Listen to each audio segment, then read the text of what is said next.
What is going on, you guys? Shadow Trucker. Today is Saturday, February 5th, 2022. It is currently 17:24, and I'm about 10 to 15 miles outside of Groveport, Ohio, at a Flying J.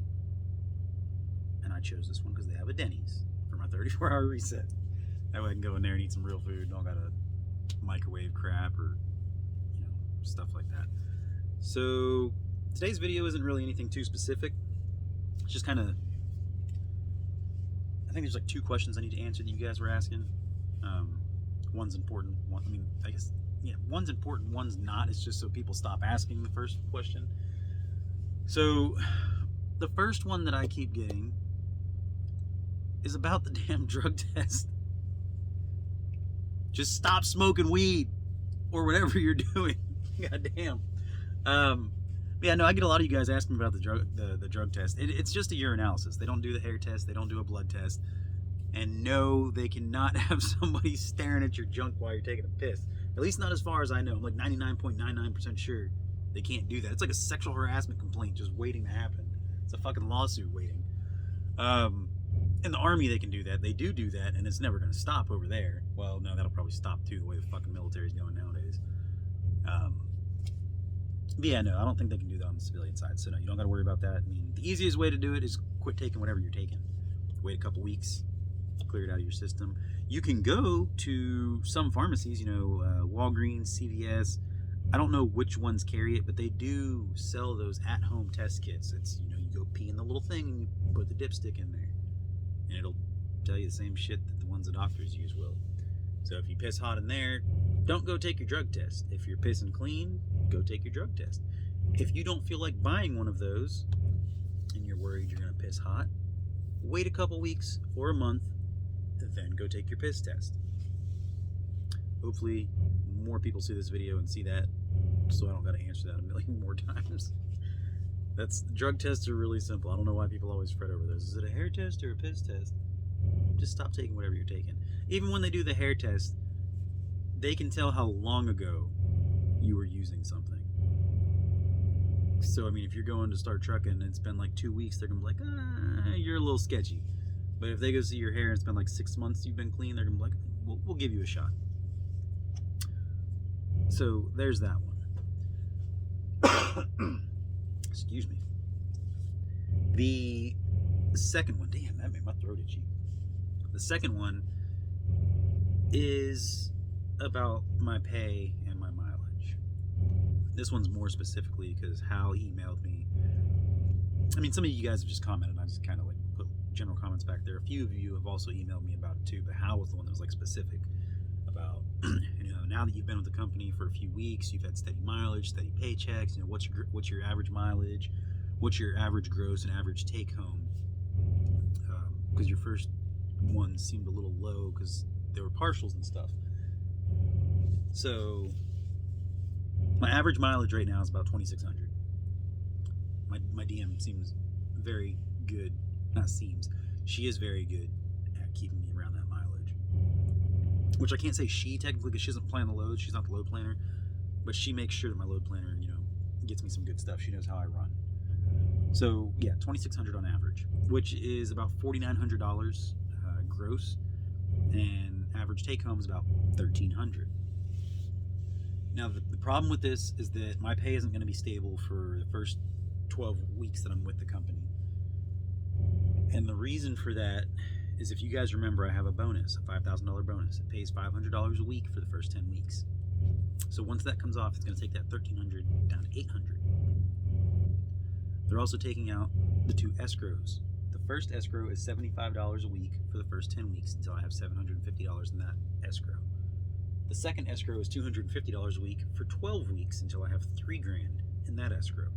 So once both of those are done at the 10 and 12 week mark respectively, that'll be an extra $315 back in. So the $800 plus the $315 brings you up to $1,115.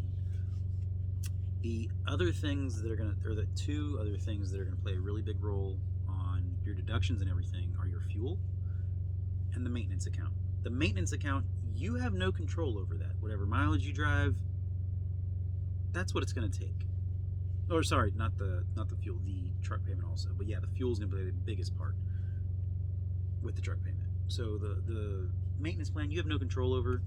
Your truck payment you don't really have control over either. So normally it's $738 for the fixed plan, guys. $738 a week. This last week, I kept 3 of my loads from 2 weeks ago and didn't submit them so that I could put them onto this pay stub to bring my mileage over 3,000. So that week I made like $800. That was intentional. If I would have put those 3 in there, I would have made the 1,300. Those 3 I kept to bring this pay stub up to 3,280 miles, which grossed $5,751. Deductions were $4,597. Damn, that's really tiny. And the take home was $1,358.20. $1,358.20. Now, the $738 that I was just talking about, since mine's on a variable plan, I didn't pay that. I paid $1,010.24. So that plays a big part into some of your finances going. Because if you're on the fixed plan, that $300 would have been in your pocket.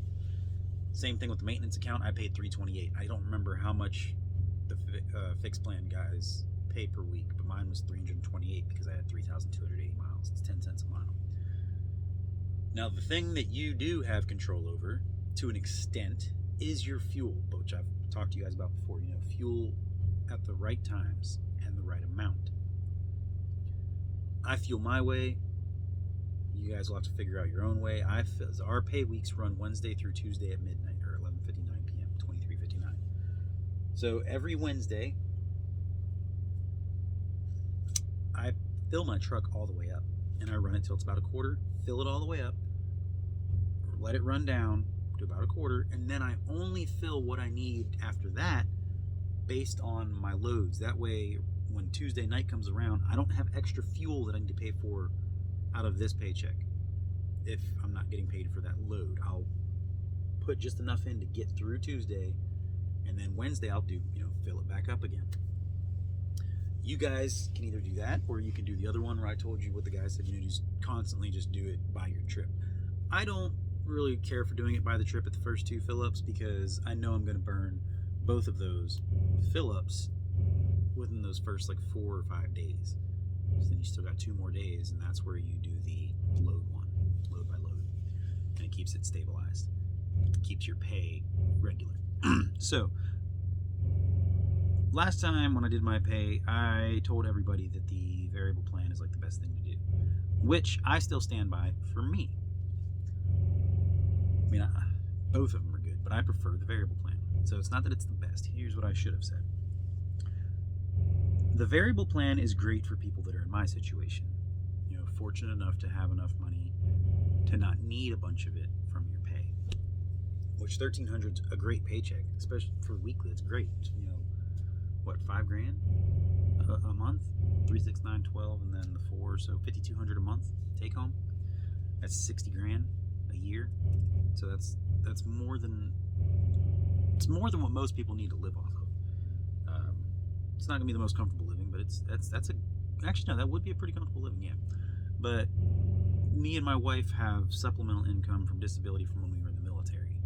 So we have finances whether we're working or not.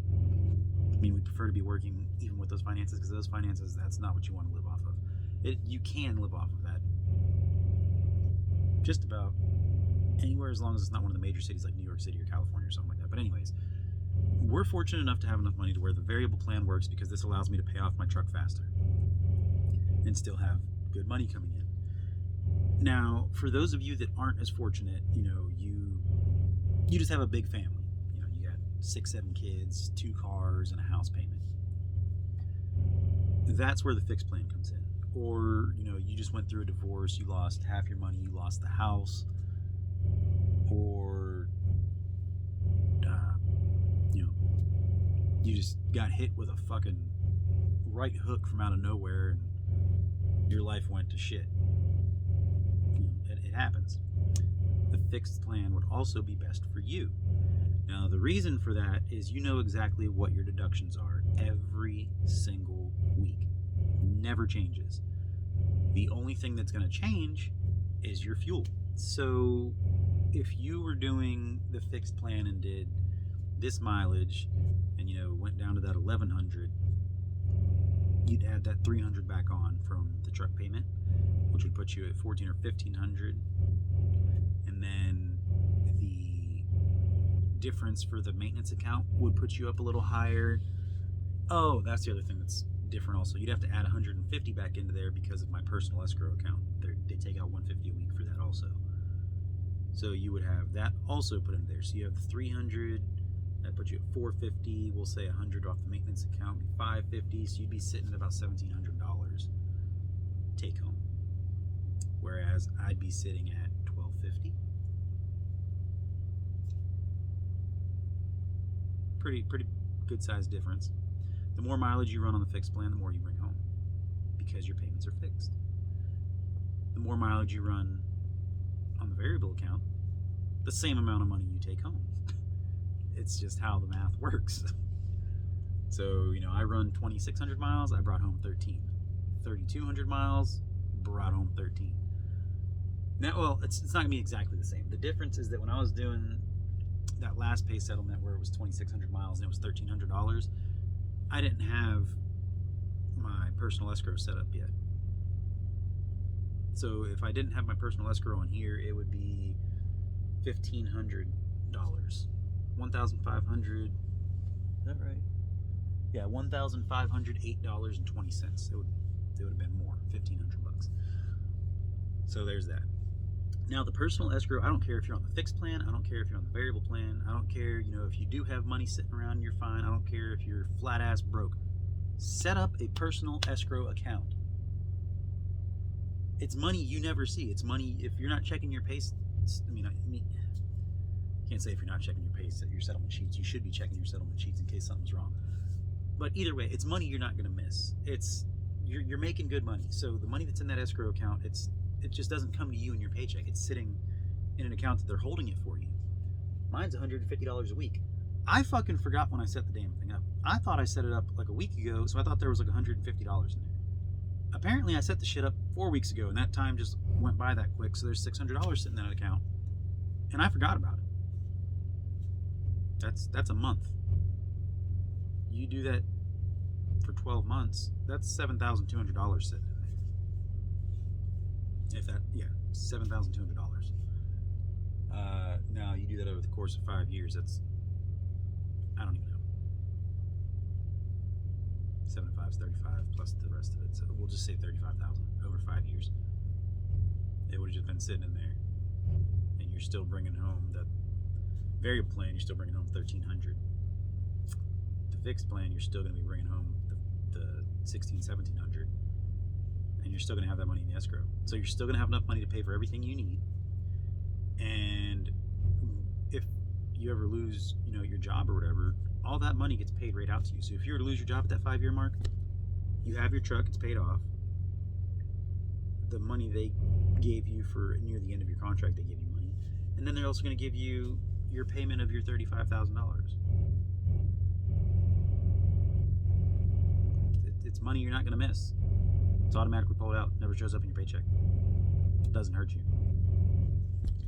So yeah, hurting, hard times, big family, fixed plan. Now I would recommend doing the variable plan for maybe the first month, even if you're hurting. That way if something does go wrong, you're not making that truck payment if you need to take, that way you're not taking you're not having to pay that truck payment if you have to take a week off for some reason. It will get paid on the next one, like I said before, but it's not going to hit you right there. You can call them like, hey, break that payment up for me over the course of the next month. So that $700 payment would be split over 4 pay periods, which will help you out. That's like $160, $170 a week, something like that. So yeah, that's easiest way to look at it. Hopefully that helps somebody. Hopefully that's a little more, a little better breakdown, more easier to understand. There we go. For the two differences in those two plans. And I think that's about it. So yeah, just covered those 2 questions. Now, what I do want to say, again, if you guys do not, well, actually, I can't say again. This is the first one I've ever actually asked specifically for this. If you guys can, 7, 8, 9, 10, 11, 12. Turn my bunk heater on. It's getting a little cold in here now. If you guys can, please send me an email. Not to talk to me about like stories. Don't go writing me a book.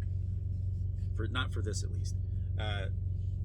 Send me your emails with specific questions that you guys want to see me answer in a video, and I will write them all down so that, you know, when I make one of my next videos, I can answer all of those. You know, I can have them on a sheet of paper and remember every single one. Well, not have to remember every single one. I can read them off a sheet of paper and answer every single one. But that's all that I want in that email, is just those specific questions. If you want to ask about other things that you don't care if they're in a video, you just want to ask about them. 1 second.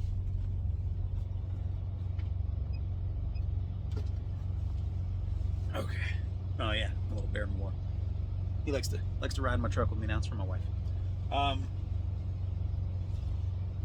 If you guys do want to ask me questions that you just specifically, you know, want to hear about, not something you want in a video, you can write me an email for that too. That can be a paragraph, whatever. You know, people do that. I get those every so often, and I answer them. But for this one, you know, what I'm asking for, just specific questions so that I can answer those on a video. The email is shadowtrucker210@gmail.com.